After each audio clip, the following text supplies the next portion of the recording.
The house was too quiet for Christmas. No bacon in the pan, no torn ribbon crackling across the floor, no off-key carol leaking from the living room speakers I forgot to turn off last night. Just the clock over the stove, ticking like a metronome for a performance that never started.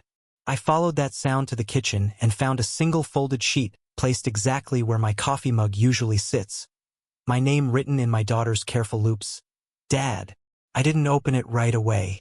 My fingers hovered, then retreated to the edge of the counter as if the paper might burn. The tree in the next room blinked on its timer, green, gold, red, washing the doorway in a holiday glow that felt like a lie. Above the mantel, there's a photo of my wife in a red scarf, her cheeks pink from the cold the year we took Sarah sledding on Miller Hill. I told myself to breathe, slid a thumbnail under the fold, and read.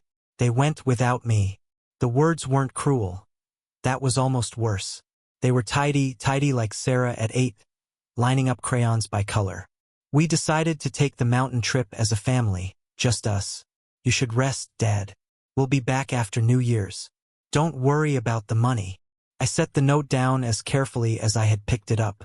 In the window, 2 cardinals bickered on a bare branch, their wings flashing like torn ribbon. I called Sarah. Voicemail. I tried Matt. 1 ring, then silence. Richard. Linda. Nothing. The kitchen smelled faintly of cinnamon from the rolls I proofed overnight, the ones I planned to bake while everyone opened presents. I had even pre-measured the glaze in a chipped ramekin labeled JOY. The word stared up at me with a humor that landed like a slap. Okay, I told the countertop, like a foreman to a crew that skipped the shift. Okay. I walked the hall, calling their names even though I already knew the answer. Sarah's room looked like a hotel after checkout. Bed barely smoothed, a square of emptiness in the closet where her biggest suitcase lived. Matt's shaving kit was gone from the bathroom, leaving a dry ring on the counter. Downstairs, for tagged gifts in my handwriting waited under the tree. To Sarah, from Dad. To Matt, this year is yours.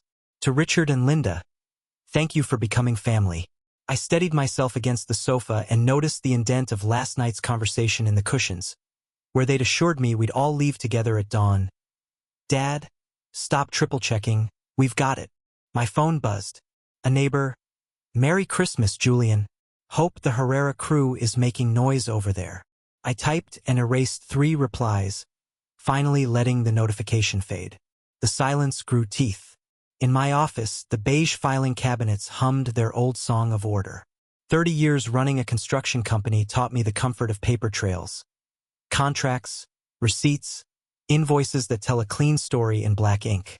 I pulled the folder-stamped winter trip and set it on the desk, flipping past printed itineraries, spa confirmations, and the private chef menu I'd pretended not to be excited about. I'd booked the chef to make my wife's mushroom ravioli, the dish she swore she could never get the dough thin enough for. The chef had agreed to use the recipe card from our kitchen box. I had circled that note in red pen. For Elena. I leaned back and stared at the ceiling until the plaster seemed to sway. People imagine betrayal arrives with a scream, a slammed door, a slammed heart. Mine arrived with nice paper and a gentle tone. It said, kindly, that my presence was an accessory they could do without. I don't know how long I stayed there, listening to the clock tick a groove into the day. Eventually I poured coffee I didn't want, set the mug on the ring they'd left open for it, and looked again at the note in Sarah's hand. It wasn't the first time money had been a stand-in for closeness. I had helped with tuition when Matt's job went sideways, helped with a deposit when their landlord suddenly changed terms, helped with a medical bill when Richard's blood pressure spiked. I never insisted on payback. I insisted on dinner together on Sundays. It turns out that was the interest they resent. The coffee maker choked and hissed to a stop. I took a sip that tasted like cardboard and Christmases I can't get back and found myself wandering to Sarah's nightstand. Her phone sat on the charger, case glittering with a tiny chipped heart.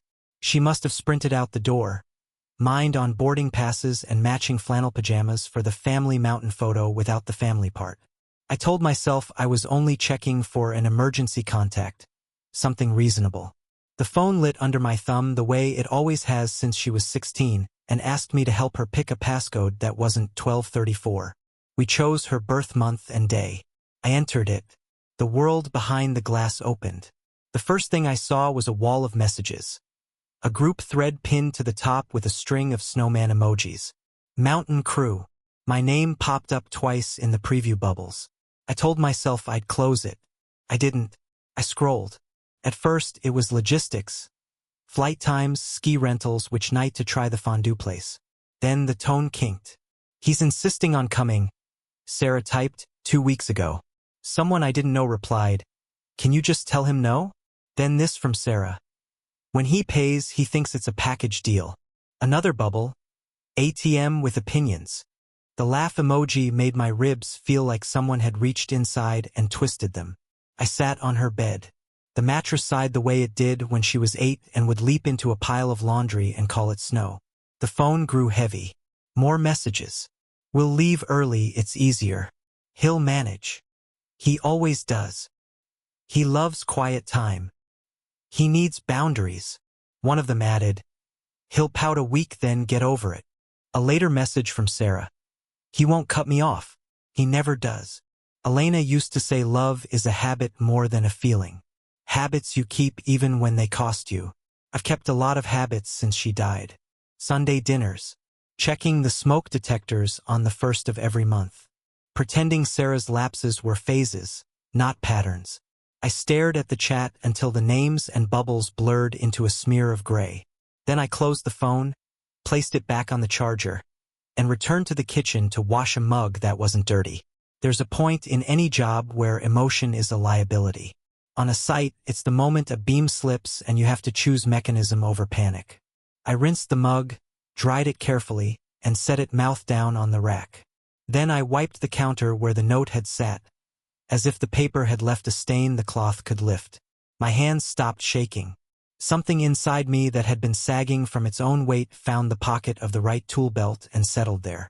I took the winter trip folder back to the office and laid it open. The resort's number was highlighted in yellow. The concierge's name, Rebecca, circled. Next to the private chef line item I'd written Elena's ravioli. I pressed my thumb over the circle until the ink smudged. The phone in my palm suddenly felt very light. Before I dialed, I looked around the office at my certificates. The brass lamp Elena insisted made the room too serious. The 2 chairs I bought so Sarah and Matt would have a place to sit while we picked out a dining table for their first apartment. The chairs were barely scuffed. All right, I said to the empty room. We're going to do this clean. The first ring tripped. Then a trained holiday voice answered bright as garland. My mouth should have been dry. It wasn't. I smiled at nothing, the way you smile to steady a crew before you ask them to do something hard. Good morning, I said, and my voice came out level. This is Julian Herrera. I need to make some changes to a reservation. On the wall, the mantel clock clicked over to 9:01. Somewhere above me a string light blinked. A tiny star going out and then brave enough to come back. Outside, the cardinals launched from the branch, red streaks against the winter sky, and disappeared. I gave the reservation number. I spelled my last name. I listened to keys rattle in the background and watched my reflection in the black window. Jaw set, eyes tired, shoulders squared like a man stepping into cold water on purpose. When the concierge asked if everything was all right, I told her the truth. It will be. The sound of the concierge typing was almost musical. Brisk, polite, rhythmic, like a pianist rehearsing for a show she didn't know was about to change tone. Yes, Mr. Herrera, she said.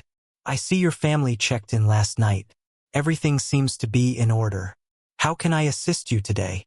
I took a slow breath, just enough to steady the tremor behind my ribs. We'll start with the spa reservations on the 27th. All 5. 5. She hesitated. Those are premium bookings during holiday week. I can reschedule. No, I interrupted gently. Cancel. The keyboard fell silent for a beat. All right, canceled.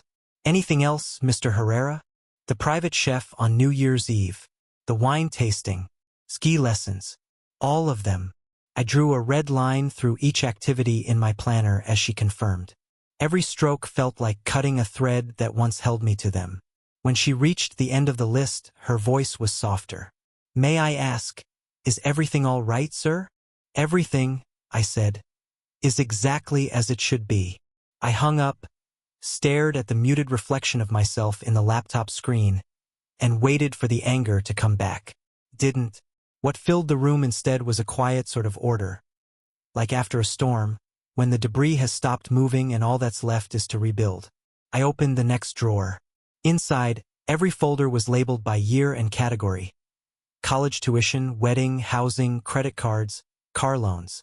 Each one carried a small part of a life I'd built for people who believed love was measured in wire transfers. The education folder came first, 4 years of tuition, dorm, books, groceries, $180,000. Then the wedding folder, $65,000 in checks and receipts. The down payment on their apartment, $85,000 more, legally structured as a loan. I remembered sitting across the lawyer's desk that day when Sarah said, "Dad, don't make it formal. You know we'll pay you back anyway." I had smiled, proud of her optimism. "A written agreement protects us both," I'd said. She'd laughed, kissed my cheek, and signed. I looked at her signature now, the same perfect loops as on the Christmas note. The symmetry made my stomach tighten. The phone rang again. "Julian, my friend," came the familiar voice of Robert Morgan, my lawyer of 23 years. "Merry Christmas. What's wrong? You sound like you're about to audit someone." "I already am," I said. "My daughter and her husband took the mountain trip without me, the one I paid for. I need to know how to retrieve what's mine." He was quiet for a long moment. Then, "You're serious?" "I've never been more serious. Julian, it's Christmas. Maybe sleep on this." "You're angry." "No," I said. "I'm awake for the first time in years." He sighed, papers rustling on his end. "All right, the apartment loan is enforceable, 30-day demand. The credit cards you pay for? You can revoke their authorization immediately. But do you really want to go that far?" "They made their choice," I said. "Now I'm making mine." "Understood," he said quietly. "I'll have drafts ready tomorrow morning." When the call ended, the room felt sharper, edges clearer. I turned off the soft Christmas jazz that still played from the living room speaker and listened to the hum of the furnace instead.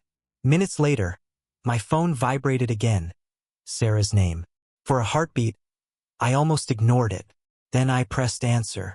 "Dad." Her voice cracked, thin and panicked. "What did you do?" "The spa, the dinner, everything's gone. They're saying your card was declined." "I canceled it." You can't do that. We're already here. We planned this whole trip around those bookings." "No," I said calmly. "I planned this trip. You just decided to edit me out of it." "Please, just listen." "I've listened enough, Sarah. To every promise that gratitude was coming next time. To every excuse why boundaries mean betrayal when they apply to you. Dad, you're being irrational." "Irrational," I repeated softly. "That's what you call a man who finally stops paying to be mistreated." There was a pause, a ragged inhale. "We can talk when we get back. We can fix this." "I've already fixed it," I said. "Robert's preparing the loan notice. 30 days. After that, the apartment is no longer yours." Silence. Then a small, broken whisper. "You wouldn't." "I already have." I could hear her breath quicken, the muffled voices of the others behind her. Matt took the phone. His tone was rehearsed calm. "Julian, let's not turn this into a war. Your family. Adults don't abandon family members on Christmas morning, Matt. You're overreacting. You always say you like peace and quiet." "Don't," I said, the word low and final. "Don't rewrite your betrayal as a favor." He hesitated, then tried again. "Maybe we misjudged. Okay? Maybe you need us more than you realize." "I don't think so," I said. "What I need is self-respect, and that's finally paid in full." Before he could answer, I ended the call. The phone buzzed again, over and over, 5 calls, 10, 20. I put it on the table face down. Outside, snow began to fall in thin, straight lines, like white static across the windowpane. I used to think snow muffled sound. Now I understood it only magnified what was left. The refrigerator hum, the clock, the quiet thump of my own pulse. By evening, I had canceled every credit line, emailed my accountant, and scanned the documents Robert requested. When the confirmation replies came through, I printed them and placed them in a new folder labeled Closure. Somewhere around midnight, I sat in the dark living room, the tree lights flickering against the glass. Each reflection shimmered and disappeared, like ghosts moving through a house too polite to haunt properly. I thought about the first Christmas after Elena died. Sarah had been 20 then, home from college, clinging to me on the couch as if she'd never let go. She'd promised, "You'll never be alone, Dad." I had believed her because belief was cheaper than loneliness. I looked at the empty couch now, at the untouched gifts, and realized the truth was simple. Some people only love you while the money's flowing. Once you close the valve, the affection goes with it. I picked up my pen, wrote 3 words on a sticky note, and pressed it to the top of the Closure folder. Phase 1 complete. The next phase would require more than cancellations. It would require precision, patience, and documentation, things I had built an empire on. When I finally went to bed, the snow outside had buried every footprint from the morning. Clean slate, no traces leading away or back. In the stillness before sleep, I whispered to the dark, "Merry Christmas, Elena. I'm finally learning how to stop saving people who don't want to be saved." And for the first time in years, the silence felt earned. Morning came gray and clean, the kind of quiet light that turns snow into paper. I brewed coffee, sat by the window, and watched the street. The world moved on as if Christmas had never happened. Delivery trucks grinding past, kids dragging sleds, neighbors walking dogs wrapped in scarves. To everyone else, it was just another winter morning. To me, it was the day after a burial, not of a person, but of a version of myself that kept believing love could be bought. At 8 sharp, I called Robert. He picked up on the first ring. "You didn't sleep, did you?" he asked. "Sleep is for people without ledgers," I said. He chuckled softly, but there was worry in it. "All right, Julian, let's talk next steps." We went line by line, the apartment loan, the credit cards, the car notes. His voice was the steady tone of reason, mine the clipped cadence of a man who'd spent his life drafting contracts. By the time we hung up, I had a to-do list written in the same block lettering I used to sketch building foundations. Neat, exact, unbreakable. I poured a second cup of coffee and opened the safe. Inside were folders stacked like bricks, decades of receipts, contracts, bank statements. Every gift I had ever given them had a paper trail. Every favor was documented, witnessed, signed. When you build things for a living, you learn to leave evidence. I began cataloging everything. Tuition, $180,000. Wedding, $65,000. Apartment, $85,000. Vehicles, $80,000. Monthly support over 3 years, $90,000. The calculator blinked $515,000. $500,000. I leaned back in my chair and whispered to the empty room, "That's the price of love, apparently." At noon, the phone rang again. Sarah's name glowed on the screen. I hesitated, then answered. "Dad, please, we need to talk." Her voice trembled. Not quite guilt, not quite fear. "We shouldn't have left like that. It was stupid. We just thought you'd understand." "Understand what?" I asked quietly. "That you wanted my money, not my presence?" "That's not fair," she cried. "We just wanted time as a couple. You can be intense." Intense. The word tasted bitter. Intense is what you call people who care more than you're comfortable with. Matt's voice cut in, rough and defensive. "Julian, you're making this worse. Let's not drag lawyers into it." "Too late," I said. "They're already involved." He scoffed. "Over a misunderstanding? You think a judge will care about a family argument? I think a judge will care about a signed promissory note and unpaid debt." Silence. Then muffled whispers, the sound of panic trying to find a strategy. Finally Sarah said, "We'll come home. We'll fix this face to face." I almost said no. Then I thought of Elena again, her voice gentle but firm. Sometimes, you have to let people show you who they really are. Fine, I said. Tonight, 6 o'clock. When the line went dead, I stared out the window again. Snow kept falling, soft and steady, covering everything. There was a strange peace in knowing that even the ugliest truths looked beautiful under a clean layer of white. They arrived 10 minutes late. I watched their car crawl up the driveway from the living room window. The tires made a crunching sound I could feel in my teeth.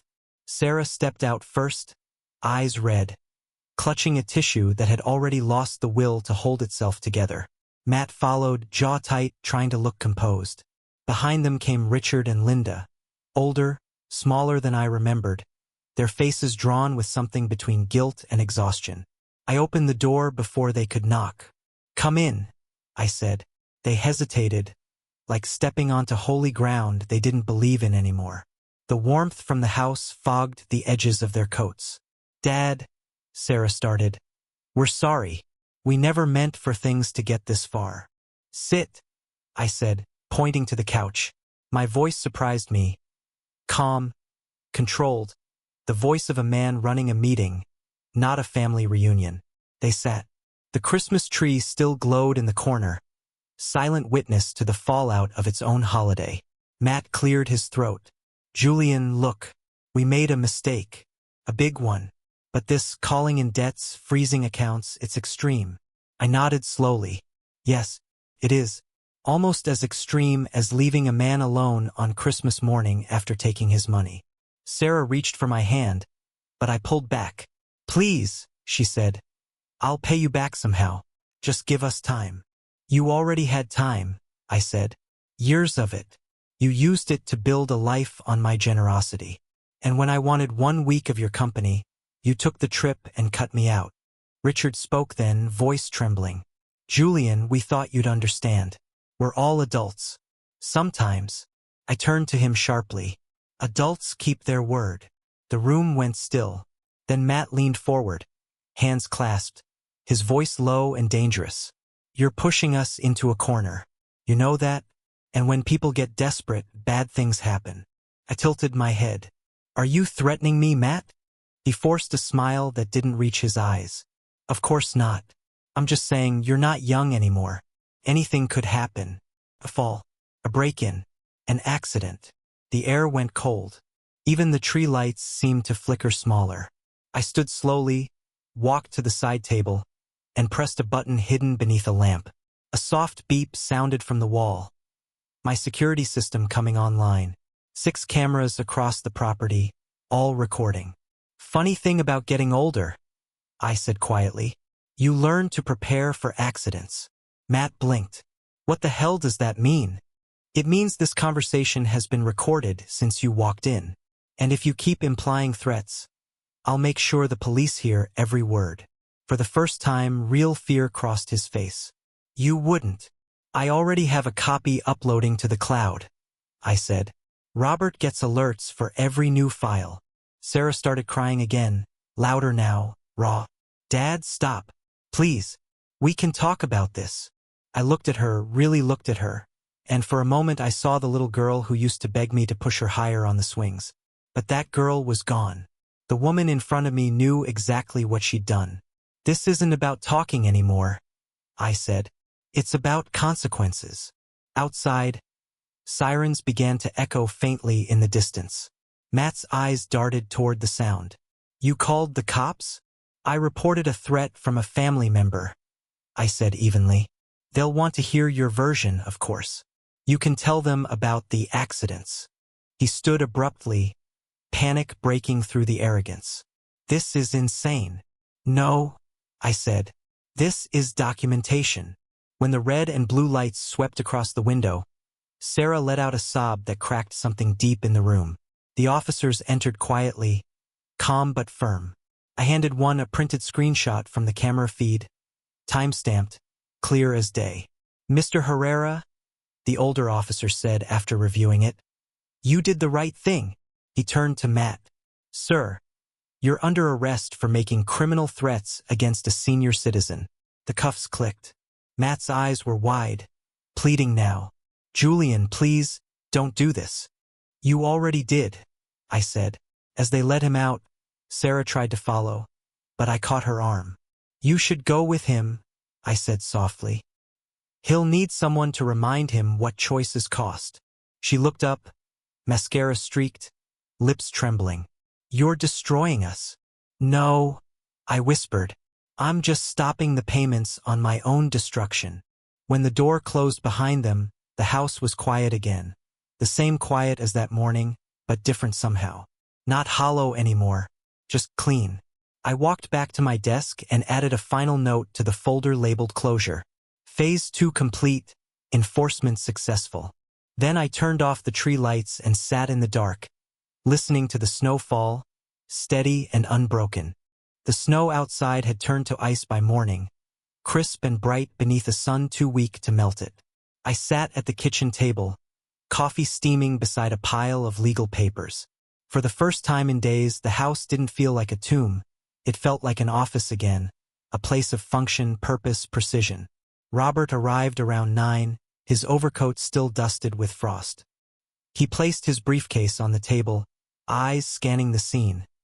The documents neatly aligned, my posture straight, the half-eaten toast untouched.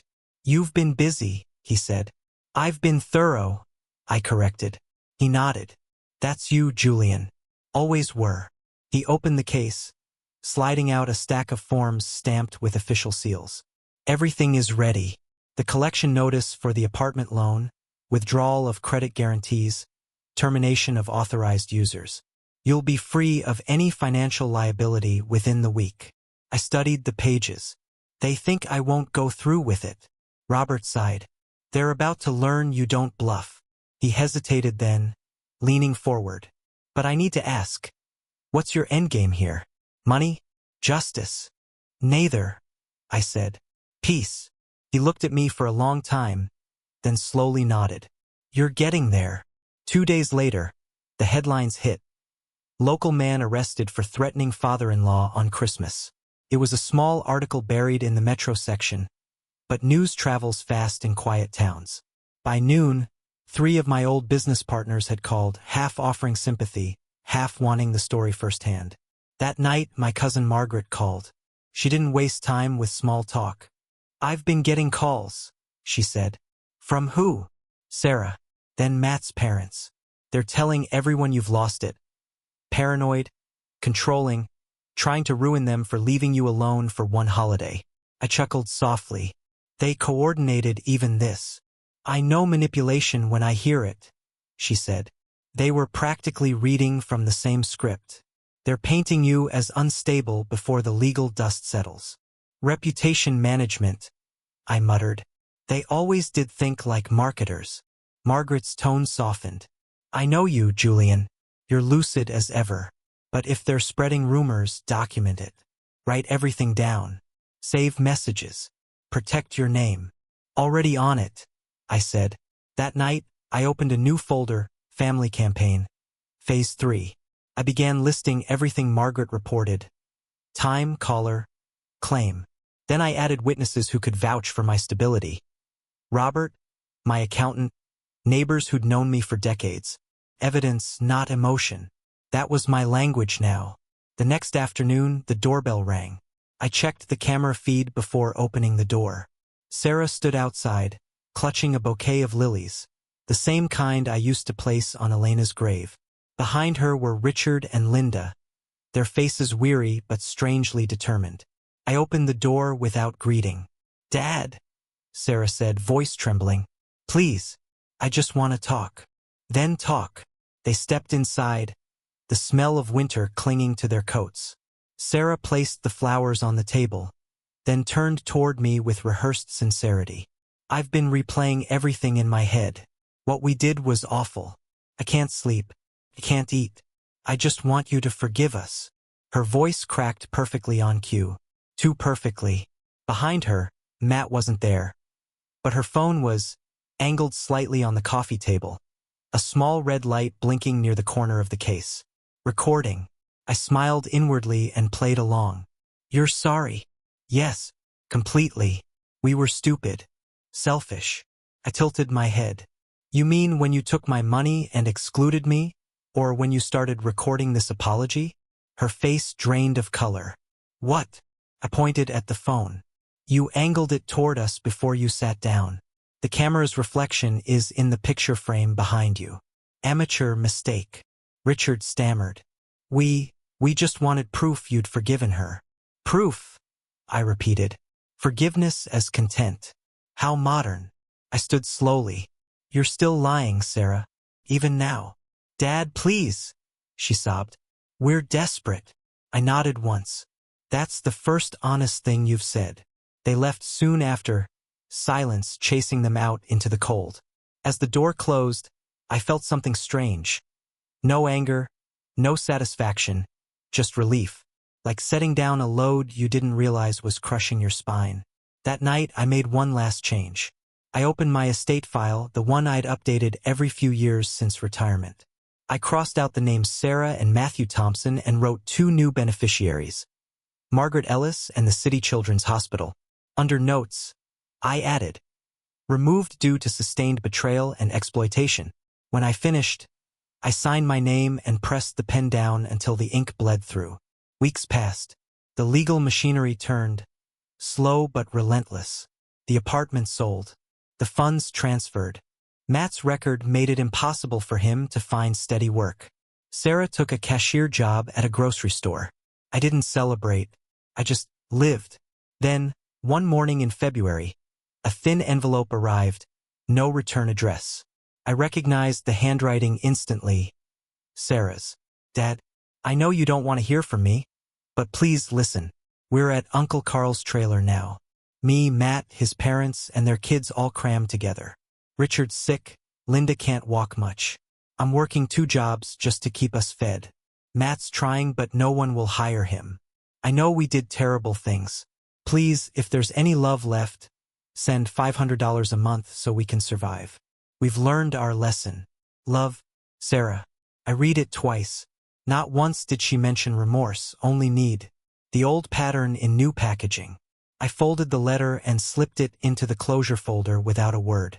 Then I picked up the phone and called Margaret. Dinner tonight? I asked. She laughed. You sound lighter. I am. That evening, we ate at a small Italian place downtown. The owner, a wiry man with too much warmth for winter, insisted on pouring us a bottle of wine on the house. Margaret talked about a hiking group she'd joined. I told her I might come along next weekend. When she asked how it felt, I said the truth. It feels like breathing after holding my breath for years. After dinner, we walked out into the cold. The air smelled clean. Snow melting on pavement. Not bitterness. Not regret. Back home, I turned off the security monitors, blew out the last candle from the holidays, and looked around my quiet, spacious house. It no longer felt empty. Felt earned. I poured myself a drink and toasted the dark window where my reflection looked older but freer. To peace, I murmured, and to finally spending my fortune on someone who deserves it, me. Outside, the ice cracked on the driveway, breaking into pieces under its own weight.